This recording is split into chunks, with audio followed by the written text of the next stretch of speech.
শুধু দর্শক, আমরা ধারাবাহিকভাবে রাজধানী ঢাকায় দেওয়াল পত্রিকা দেখিয়ে থাকি এবং এই দেওয়াল পত্রিকা দেখার জন্য রাজধানী ঢাকাতে অধীর আগ্রহে যেসব মানুষ পথচারী চলাফেরা করেন তারা এগুলো দেখেন, তারা অন্তত চোখ বুলায় যান বিশেষ বিশেষ খবরগুলো দেখার জন্য।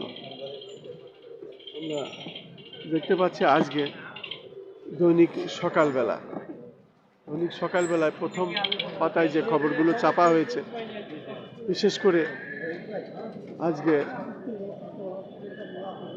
শিরোনামগুলোয়, বিশেষ করে শনিবার এবং আজকে 30শে নভেম্বর বিশেষ খবরগুলো আমি দেখানোর চেষ্টা করছি। রাজনৈতিক হত্যা বাড়ছে, লাল অক্ষরে বড় করে লেখা আছে।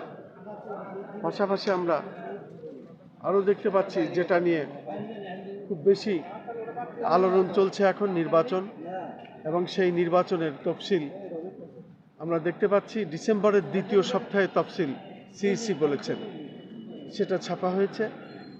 এবং সেই সাথে আমরা আরও দেখতে পাচ্ছি ডেঙ্গুতে 54 শিশু মৃত্যু। এই ধরনের অনেক খবরই মোটামুটি আছে। পাশাপাশি পাট শিল্পে বড় বিনিয়োগ, আগ্রহী চীন, প্রেস সচিব বলেছেন।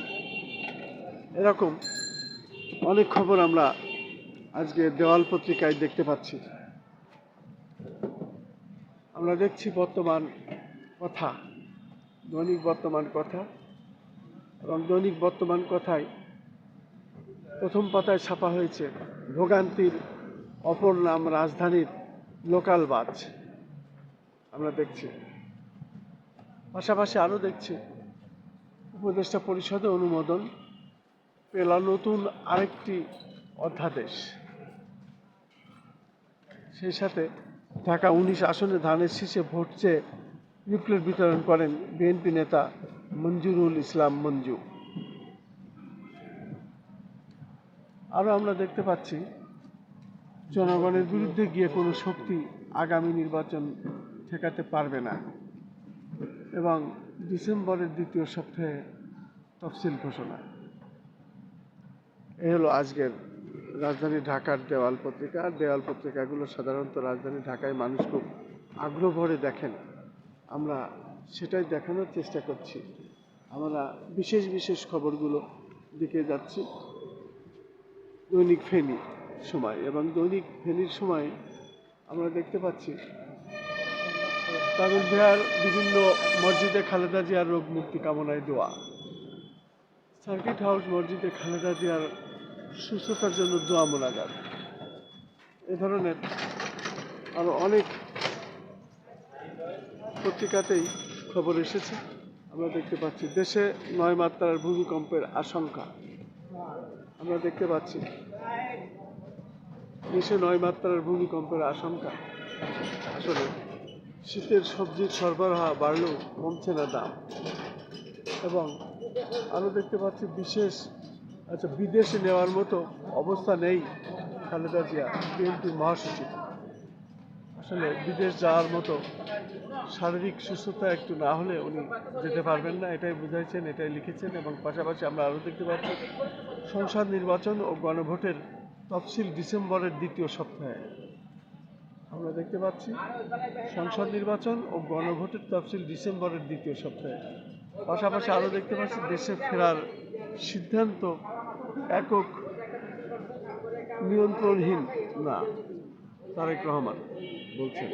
পাশাপাশি আমরা আরও দেখতে পাচ্ছি আজকের বিশেষ খবরগুলো, বিশেষ করে দৈনিক কালের সমাজ। উদ্বিগ্ন নেতাকর্মীরা, উৎকণ্ঠা সর্বত্র।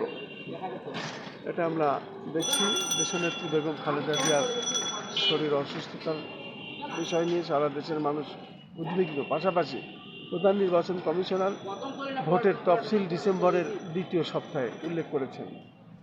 পাশাপাশি আরও দেখতে পাচ্ছি কোনো শক্তি আগামী নির্বাচন ঠেকাতে পারবে না, ডক্টর খন্দকার মোশাররফ হোসেন। এশিয়ায় হঠাৎ দুর্যোগের ঘটা, দেশে দেশে বাড়ছে প্রাণহানি। আমরা দেখতে পাচ্ছি দেশের কণ্ঠ, এবং সেখানে দেখতে পাচ্ছি উদ্বেগে উৎকণ্ঠায় সারা দেশ, সংকটাপন্ন অবস্থায় খালেদা জিয়া, এবং খালেদা জিয়ার জন্য দেশবাসীর কাছে দোয়া চেয়েছেন রাষ্ট্রপতি। আমরা দেখতে পাচ্ছি অন্তর্বর্তী সরকারের দুর্নীতি, বিশ্ব বাণিজ্যে ভুগছে বাংলাদেশ আমরা দেখছি। পাশাপাশি আরো দেখতে পাচ্ছি হাসপাতালে ভিড় না করে খালেদা জিয়ার জন্য দোয়ার আহ্বান রিজভির।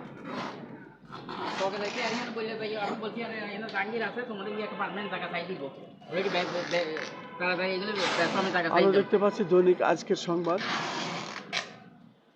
তারেক রহমানের দেশে ফেরার বিষয়ে সরকারের কোনো বিধিনিষেধ নেই, প্রেস সচিব প্রধান উপদেষ্টা বলেছেন। পাশাপাশি আমরা আরো দেখতে পাচ্ছি আজকের সংবাদ প্রথম পাতায় উপদেষ্টা পরিষদের বিশেষ সভায় খালেদা জিয়ার জন্য দোয়া। আমরা দেখতে পাচ্ছি